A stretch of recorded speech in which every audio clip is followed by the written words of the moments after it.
YouTube, it's Christopher. Today we're going to take a look at the Harley Benton Doulahan, and this model is called the AT24, and TBK is the indicator for what I assume is the finish, a trans black. It's got a flame maple veneer on top of a mahogany body. What's really cool about this is it's got a 5-way switch, which is neat. It gives you splits in the second and fourth position of the switch.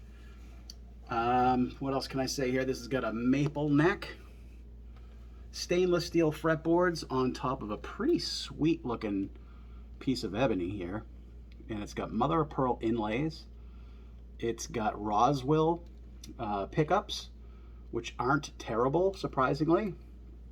It's got really good hardware as far as the headless hardware goes. The tuners tune a little bit hard. They're a little harsh on the fingers, but good cutaway back here, which I like that design. Instead of taking out a giant chunk of the guitar's wood, they just basically recess it, and your fingers fit underneath the tuners. So you can just get your hands around the tuners enough to tune them. And you don't lose this entire section of bodywood, which helps with the resonance. It's got a Strandberg style headpiece up here with the triangular 1 per string headpieces. It's got a graphite nut, the spoke wheel truss rod adjuster right here. It's a nice little guitar. I do have a couple of complaints, however. It was not ready to rock right out of the box. First thing, this fretboard was drier than, I don't know what, but it was super dry. It looked very ashy. Like you looked at the wood and it was like almost white. It was so dry on the surface of it. So I had to oil up the fretboard to get that beautiful piece of ebony that was underneath all that dryness to pop out, and you can see that there's some streakiness to it. So it's a real piece of ebony, which is nice. The fret ends were a tiny bit sharp, not crazy, but I did have to get those rounded off a little bit myself. There's a couple little spots up here on the headstock or where the volute starts, where you can feel that their sanding was a little less than good. So it's nice and smooth all the way up the neck, and then as soon as you hit this section right here, it just gets kind of rough, which isn't a big deal. But for it to feel rough, that means that it was finished over and you could still feel that roughness under the finish. So that's a significant amount of roughness, I guess. The other thing, and this was a major thing for me, 2 major things really. The action, the way that the action is set on this is there's a little set screw in the bridge right here, and it just spins, kind of a la Strandberg. They give you this cool little tool that comes with it. That thing fits right in the groove where the string is, and you can use it to spin it and turn it to where your height needs to be. As you can see here, the height of those screws is pretty much almost bottomed out, and I had them pretty much completely bottomed out to where if you lowered it even a half turn, it would be resting on the hardware instead of the saddle. And I still had playable action, but not the action that I preferred. So you can see I like my action nice and tight. That's very, very good action now. And what I had to do to achieve that was I had to put a shim under the neck. So I had to shim the back end of the neck to make the angle change. And what that did was it made my strings pretty much against the frets, where I had to raise up the saddles again to get a really good action. But that should really be something that you should be able to get close to doing right out of the box, which is, if these are all the way bottomed out, your strings should be stupid close to these frets. Because some people like that really, really light touch, low action. And in order for me to achieve that, I had to shim the neck. That was major number 1. My major number 2 was this thing was wildly out of intonation. Now, I must admit, I did put 11 to 49 gauge strings on here, which probably doesn't help with my intonation issue. But the problem that I have is that the tools they give you, one of which, it's in the bag, I'm not going to bust it out, but it's a black Allen wrench, and it fits until you turn it. As soon as you turn it, it starts to strip inside the bolt, because these bolts, for whatever reason, as soon as they get kind of tight, they're crazy tight. So to loosen them, you always get that sharp ting to get it to go. The only tool I had that I could use was this Ibanez tool set. And I was able to get the amount of, I guess you could say, pressure needed. So when I put this in this little screw, because underneath the string in here is a little bolt that, when loosened, allows the whole saddle to slide back and forth so you can set your intonation. So what I had to do is I had to put all my strength in a downward force in order to keep this thing from stripping when you turn it. And it would violently snap loose. Bam! And not to be dramatic, but that's what I went through to try to get this thing intonated. And what's really strange is that after intonation, all the saddles pretty much lined up. And they came to me in the typical three stagger set.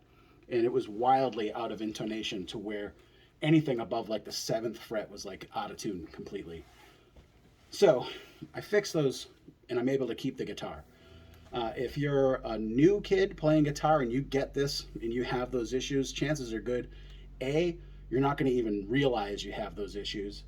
And B, if you do, you're not going to be well versed in how to fix those issues. So for a beginner getting this guitar, it would have been either A, unplayable, or B, playable, but with issues of intonation. So I was able to correct the problem, which is great. Now I get to keep the guitar and play it and be happy about it. Having said all that, let's hear what this thing sounds like. So let's hear these Roswell pickups. Let's see what these Roswells are. There's a HAF-B-BK Alnico 5 in the bridge, and an HAF-N-BK Alnico 5 in the neck. And they sound pretty good. So let's start off on the clean channel here. I'm using, of course, the John Petrucci plugin from Neural DSP. Here's the cleans. We're going to start off in the full humbucking bridge.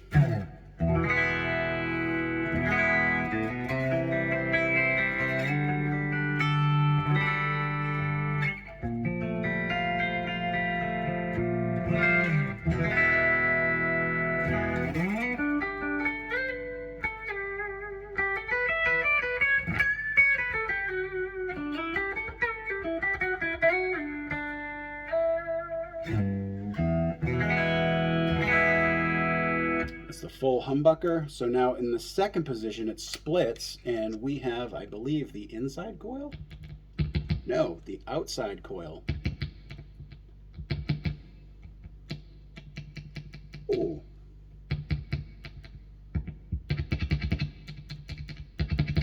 Okay, so it's this coil and this coil. Cool. I thought it just split it. I was way wrong. So it's the two outer coils of the pickups. That's very cool, which means it's probably in parallel. So here's that position number 2.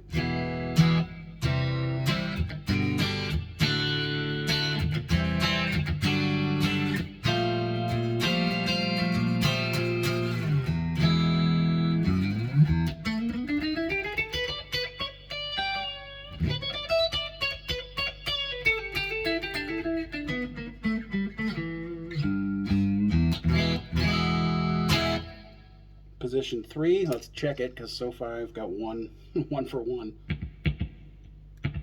Okay, so position 3 is both humbuckers.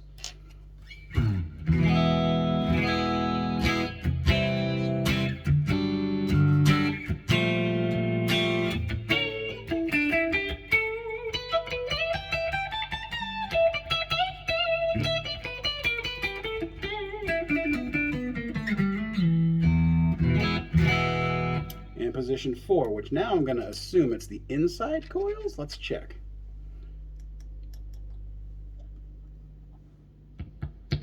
Nope. It's the neck pickup in what I'm going to assume is parallel wired, because why would your 4 position match your 5? Yeah, that's interesting. Even in the taps, you can hear the difference in the sound. That's pretty neat. So I'm guessing position 4 is parallel connected on the neck pickup.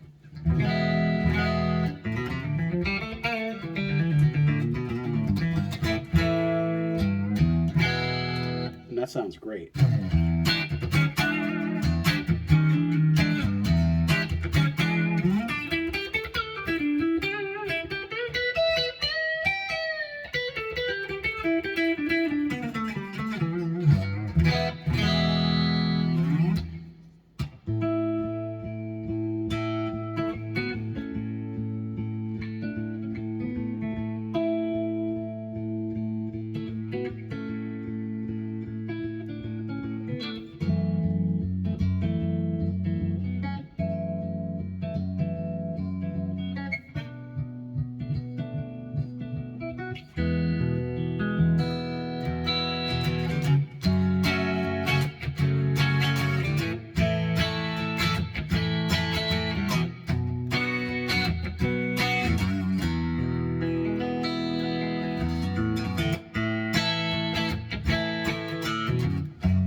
Really like that 4th position.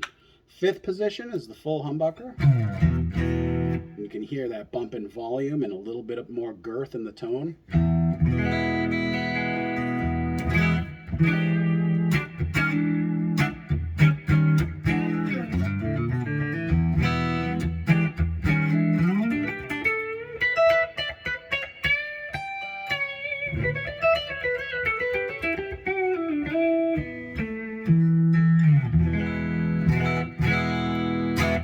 Very cool. I really dig that they did that with the wiring. That must mean there's some sort of super switch in here, or a mega switch of some sort. I haven't opened up the back panel yet, but that's got to be what's going on, because you can't do that kind of wiring to a normal switch. So anywho, let's bump up the gain here. We're going to go up to my classic rock kind of a tone, which is called Mutton Chops. So here's the humbucker with a little bit more gain. I'm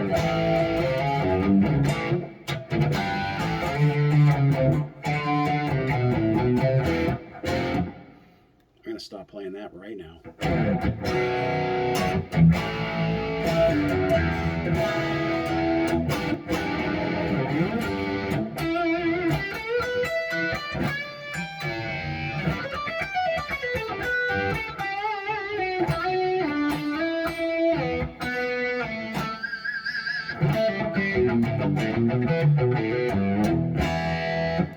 Second position. Yeah, that's quiet. I'm going to shut off the noise gate. Yeah, that's dead silent. So that's definitely parallel wired. There's no 60 cycle hum whatsoever.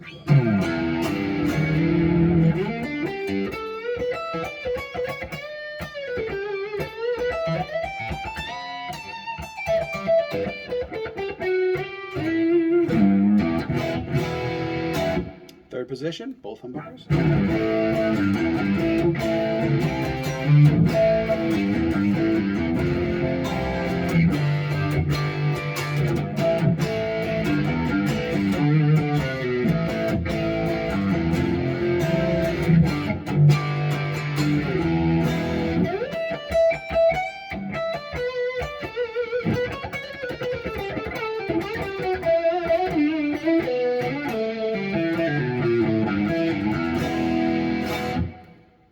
Fourth position, which again is the neck pickup parallel wired. Dead silent, no hum at all.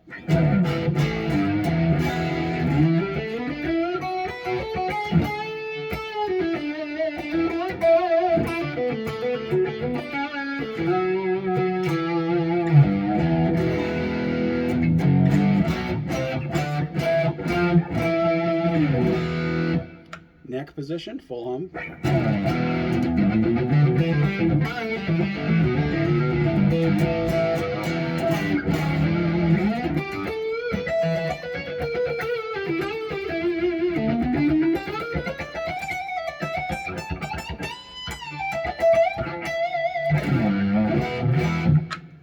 Very cool. Let's put some high gain tones on here.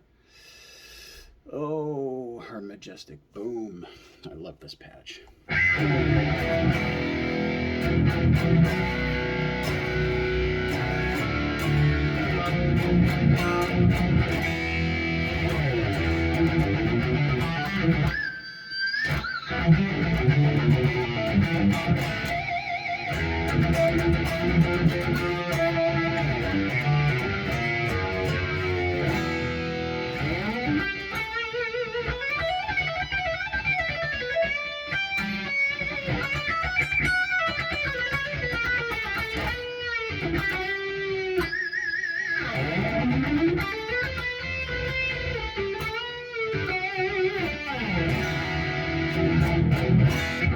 Second position.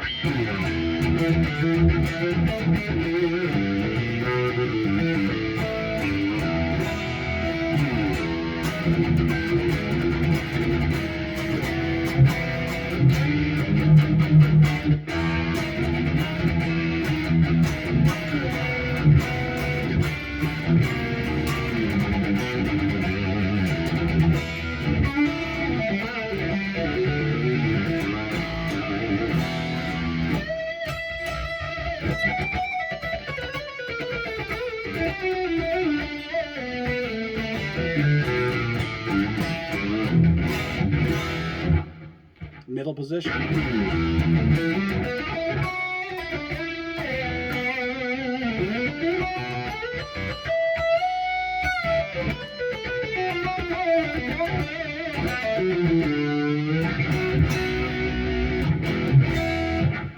Fourth position.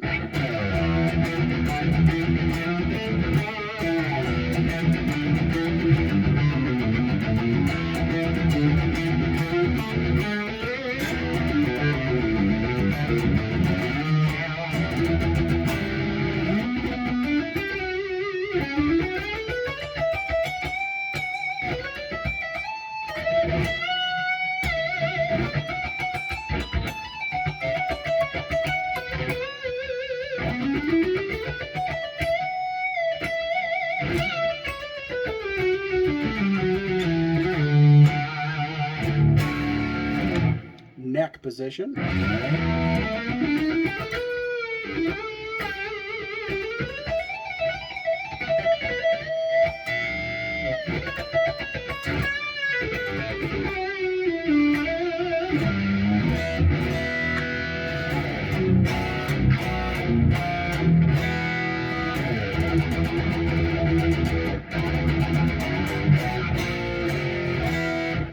So, how easy does it go into drop D? Let's check it.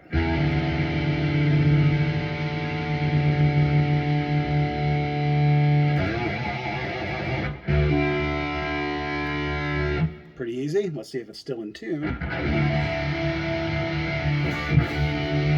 And it is. That's great. You don't want the rest of the strings to drop at all. If it does, on a hardtail like this, it means your neck is a little bit loose. Or the truss rod is not doing its job and the neck is just not stable. Some guitars do that. You go into drop D on a hardtail and it goes out of tune. That means you got a neck problem. Not a problem, but it's just not a very stable neck.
Good sounding pickups, man. I was very surprised. Alnico 5 magnets. This guitar is $399, brand new. Very good price for this guitar. It plays really well. Some creature comforts to mention is this deep belly cut back here. Makes the comfort level a little bit better. One thing that I wish it had was a little bit more of a bevel here instead of just the arc top that occurs. It's a little more comfortable when there's a rounded edge here. This is a little bit sharp, and you end up developing, do I have it there? A little red line on my forearm from where the guitar is constantly pressing into your forearm. If that bothers you, this might not be the guitar for you. But overall, this is an excellent guitar. Even with the issues that I had to begin with. 2 majors, a couple of minors. But all very fixable for me, which makes it a keeper in my book. Might end up swapping these pickups out just to try something else in it. Even though these sound really good, I do have a set of Fishman McLaughlins that I might throw in here just to see how those sound, because I haven't heard those pickups yet. That'll be another video if I do that. Stay tuned for that, and thanks for watching this one. If you made it this far, you are a very cool individual to me. Like and subscribe. I don't usually ask for that, but it does help out the channel and its presence. Thanks for watching, and I'll see you guys in the next one. Peace!